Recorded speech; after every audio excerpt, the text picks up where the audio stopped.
I'm Ryan O'Dowd, and you're listening to Ryan's Audiobooks on the Issues Magazine YouTube channel.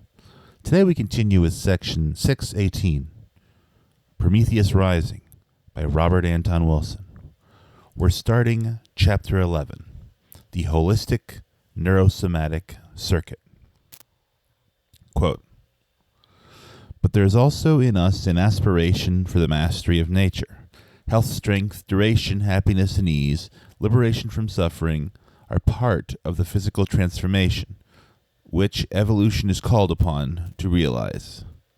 Sri Aurobindo, the future evolution of man."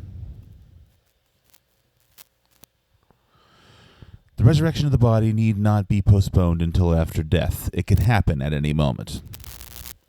This is a copy of Crowley's inspired drawing. For his original, see the Book of Thoth, or study his tarot deck. The beast with four heads represents the antique circuits. The hedonic laid-back nude is neurosomatic rapture. The serpent is the rising of the Kundalini spirit, a Hindu metaphor for imprinting this Circuit 5 neurosomatic bliss control. Quote, calling all downs sedain, array, surrection. It is just about to roly holy over. James Joyce, Finnegan's Wake. The word psychosomatic has been around long enough to be generally understood. Unfortunately, it is another semantic spook. The concept of psyche or soul was borrowed from the theologians, who, being bankrupt, are in no position to lend anything. What we know and experience, our tunnel reality, is what registers on the brain and nervous system. The phenomena of faith healing, regeneration, rejuvenation, bliss, ecstasy, rapture, etc., have been occurring for many thousands of years in all known cultures. In the pre-scientific language of yesterday's psychology, we would refer to such events as psychosomatic. In our deliberately modernistic and almost sci-fi jargon, we prefer to call them neurosomatic. The neurosomatic circuit of the brain is much more recent than the antique circuits previously discussed. It does not manifest in all human beings and appears late in life, usually to those who do activate and imprint it. Temporary neurosomatic consciousness can be acquired by the yoga practice of pranayama breathing, and for those who can handle it, by ingestion of cannabis drugs, such as hashish and marijuana, which trigger neurotransmitters that activate this circuit. Of the former device, pranayama, Aleister Crowley, certainly the most skeptical of all mystics, writes forcefully, "For mind and body alike, there's no purgative like pranayama, no purgative like pranayama. For mind and body alike, there is no purgative like pranayama, pranayama.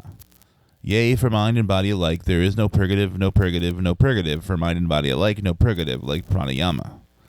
If this is not emphatic enough, Crowley adds elsewhere, "Pranayama is notably useful in quieting the emotions and appetites. Digestive troubles in particular are very easy to remove in this way. It purifies both the body and the mind, and should be practiced certainly never less than 1 hour daily by the serious student." To which he adds a footnote. Emphatically, it is impossible to combine pranayama properly performed with emotional thought. Second circuit reflexes, raw. It should be resorted to immediately, at all times during life when calm is threatened. This is very strong stuff from the mystic who filled his books with jokes and jeers, and who always told his students, not believe me, but don't believe me. About pranayama, for once in his life, Crowley was serious. In the experience of this author, pranayama will remove all forms of depression, including profound grief and bereavement. It will soothe anger and remove resentments. It seems beneficial to all minor health problems and occasionally major health problems. Hindus, who are professionals at pranayama, claim a great deal more, such as immunity to pain of all sorts, samadhi, union with God, levitation, etc. Most notably, pranayama creates neurosomatic turn-on, sensory enrichment, sensual bliss, perceptual delight, and a general laid-back hedonic high. Similar effects are produced by voluntary isolation in a lily tank. By zero gravity, the astronaut's mystical experiences are all of this neurosomatic variety. And for the judicious or lucky, cannabis drugs, as said above. Negative neurosomatic circuit effects are experienced by amateur yogis, by many potheads, and by a large number of schizophrenics. The neurosomatic feedback loop in these unfortunate cases reverses the above description. Sensory experience becomes unpleasant. Sensuality turns into acute discomfort with the entire body. Perceptions warp into nightmare, and general anxiety is imprinted. Light is particularly terrifying and painful, often associated with hell or with mind control manipulated by unscrupulous enemies. Gopi Krishna, a Hindu bureaucrat who took up yoga originally only for health reasons, was abruptly catapulted into a negative somatic state for several years. All sensations were so painful that he many times thought he would die. The details in his autobiography, Kundalini, are pathetic and sound much like schizophrenia. He came out of this finally, entered a positive neurosomatic state, and has been writing blissful books about the perfection of the all, typical of this circuit, ever since. Nikola Tesla, the Yugoslav genius, went through the same hell or schizoid state without yoga in his teens. He came out of the horrors with the scientific theory of alternating currents worked out, a belief in extrasensory perception, a superhuman memory, and a streak of visionary humanitarianism that led him into continuous conflicts with the corporations that financed his more than 100 major electrical inventions. He earned over $1 million before the age of 30, at a time when $1 million was a lot of money, and he died broke trying to sell an invention he said would abolish poverty. Most shamans and many mystics have been through similar negative to positive neurosomatic sensitization. Christian scientists call it chemicalization.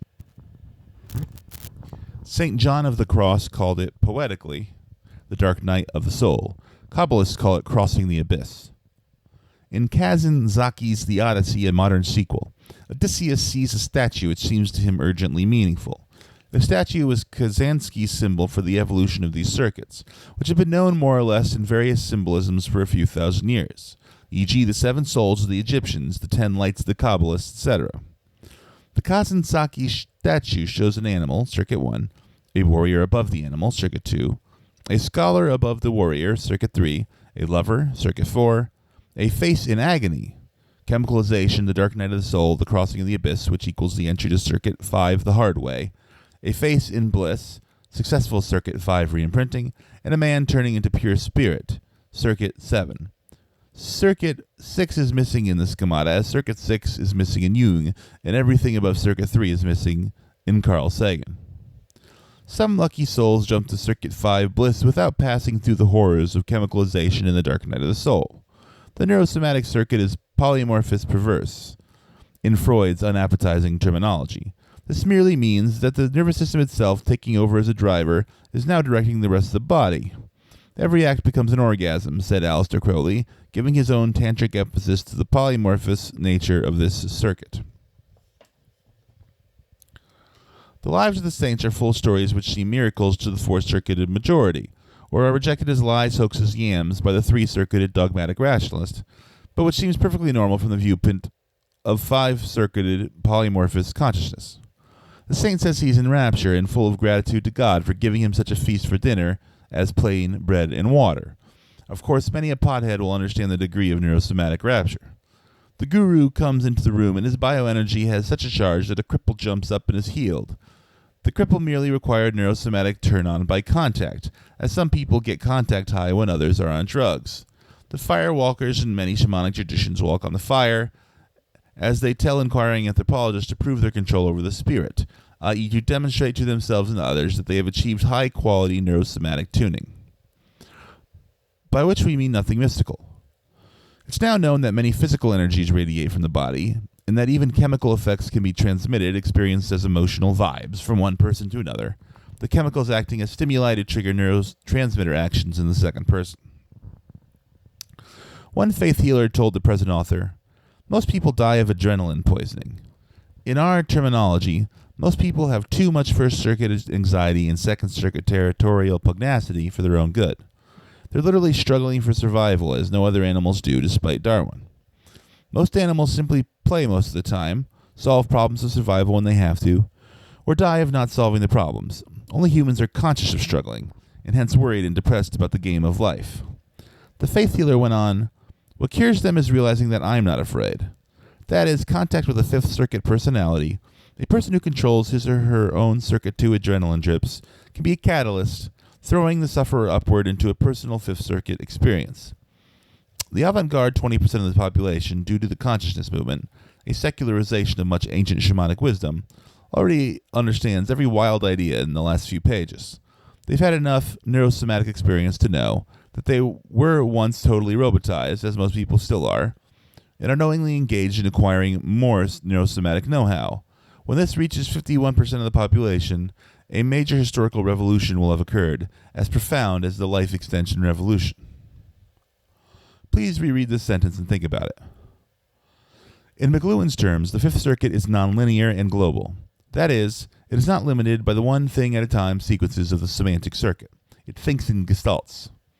This is why it is so often connected with intuition, which is a way of thinking between and around data points on the perceptual screen, sensing what total field the points must be part of. The great musician has developed a remarkable feedback between Fifth Circuit gestalting and the Third Circuit function of coding such coherent structures into the inspired symbolism of music. Music always leads to some right brain activity in listeners, and the Fifth Circuit is almost certainly located in the right brain hemisphere. Beethoven, we remembered, was left-handed. Since the left hand is neurologically linked to the polymorphous right brain, one might say he was genetically inclined to right brain activities. That is, to sensing coherent wholes, to plunging into neurosomatic bliss almost at will, and to sensory sensual raptness and rapture. Everybody knows the Sixth Symphony is pantheistic, but whether Beethoven was an ideological pantheist or not, that way of responding to nature is normal and natural right brain circuit 5 functioning. That is, everybody on the Fifth Circuit will talk like a pantheist, whether or not he has developed a philosophy about pantheism. The miracle of Beethoven is not that he felt the universe that way. A few thousand Fifth Circuit types throughout history have also felt and sensed nature that way, but that he mastered the Third Circuit art of music with such skill that he could communicate such experiences, which is precisely what the ordinary mystic cannot do.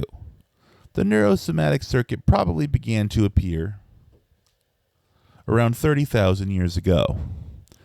That is the conclusion of Barbara Honegger, who has made a profound study of European cave paintings, coming to the conclusion that many of them show exercises to increase right brain activity, similar to those still used in surviving shamanic and yogic traditions. The Fifth Circuit is bonded into the right cortex and neurologically linked to the limbic system and the genitalia. These neural links explain the sexual metaphor of kundalini or serpent energy, used to describe this circuit in systems as varied as Indian Tantra, Gnosticism and Voodoo, and the Chinese yin-yang, male-female energies associated with it. Prolonged sexual play without orgasm always triggers some Circuit 5 consciousness. It's quite easy to determine if the Fifth Circuit has been activated successfully or not. How often does a person go to a doctor? If a mind researcher is glowing rather than grayish bouncy, rather than craggy, if he or she has a sparkle, and if he or she virtually never goes to a doctor, the neurosomatic circuit has been mastered. As Mary Baker Eddy once wrote, thereby making yourself hugely unpopular with those who love to talk of matters mystical but have no empirical knowledge.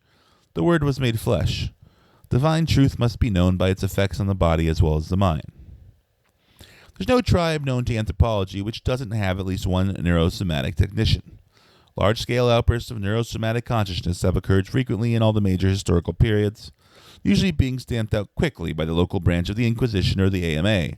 Other outbursts have been co-opted and diluted, as we read in the New Testament.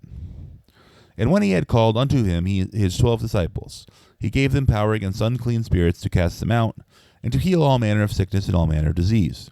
And as ye go, preach, saying, the kingdom of heaven is at hand. Heal the sick, cleanse the lepers, raise the dead, cast out devils. Freely ye have received, freely give. Matthew 10:1-8. It may or may not have happened exactly like that. As Mark Twain would say, there might be a few stretchers in there. But something like this, however much the evangelist may exaggerate it, must have happened to account for Christianity's rapid triumph over other but probably less effective systems of opening the Fifth Circuit. Mithraism, the Eleusian cult at Athens, the Dionysian cults, etc., all had age-old shamanic techniques for inducing neurosomatic rapture. Christianity at first seems to have been superior in creating neurosomatic control. In St. Paul's metaphor, the old Adam, circuits 1 through 4, got bleached out, and the new Adam, circuit 5, took over as the center of consciousness and self-government. In another metaphor, the body became the flexible clay, and the awakened, illuminated brain became the sculptor. In general, Fourth Circuit problems take the form of guilt. I cannot do what I am supposed to do. The Third Circuit problems take the form of perplexity. I cannot understand how I got into this mess. or how to get out of it, or what's expected of me. Second circuit problems take the form of bullying or cowardice. I will force them, or I will surrender and let them force me. First circuit problems take the form of body symptoms. I feel rotten all over, gradually centering in, under enough stress, on one acute, disabling symptom. This last is Eric Burns' wooden leg game, which asks to be relieved of social participation or interaction on the grounds of being physically hors de combat. Fifth circuit neurosomatic consciousness bleaches out all these problems at once. The disappearance of first circuit physical illnesses only seems more miraculous than the transcendence of second circuit emotionalism, third circuit perplexity, and fourth circuit guilt. It's the Cartesian mind-body dualism that makes us think of such first circuit physical cures as somehow stranger or more spooky than any rapid improvement on the other circuits. One of the intents of our terminology is precisely to transcend that Cartesian dualism, making all the circuits equally comprehensible within one context. The robotized rationalist fears and resents Circuit 5 rapture and its holistic intuitive faculties, just as the robotized emotionalist fears and resents Circuit 3 reason. Thus, when the neurosomatic circuit feedback begins to function, and the mutated Circuit 5 person tries to describe his or her rapture in that oneness, the rationalist hastily mutters that this is merely subjective. Misery is merely subjective too, but that doesn't keep it from hurting. The neurosomatic skill of transmuting all experience, so that one is high and happy in a situation when the four-circuited majority would be miserable, is worth learning for the very simple egotistic reason that it's more fun to be happy than to be in agony. It is also socially beneficial because, as Tim Leary often said, you can't do good until you feel good. Just as misery loves company, the high and happy want everybody else to be high and happy. The first lesson the Fifth Circuit adept has to learn is to control this upsurge of altruism and not make a nuisance of oneself by trying to force everybody to be happy. The rationalist is even more alarmed by the results of prolonged Fifth Circuit bliss, which includes the ability to heal a wide variety of diseases both in oneself and others. Even the well-documented current research on endorphins, which gives us the beginning of neurochemical explanation on how such healings operate, is regarded with discomfort or hostility by the more robotized rationalist. It all sounds metaphysical, and therefore it cannot exist. Thus concludes section 618, Prometheus Rising by Robert Anton Wilson. Tomorrow we will continue and pick up in the middle of chapter 11, the holistic neurosomatic circuit, in section 619. I will see you then. Alam.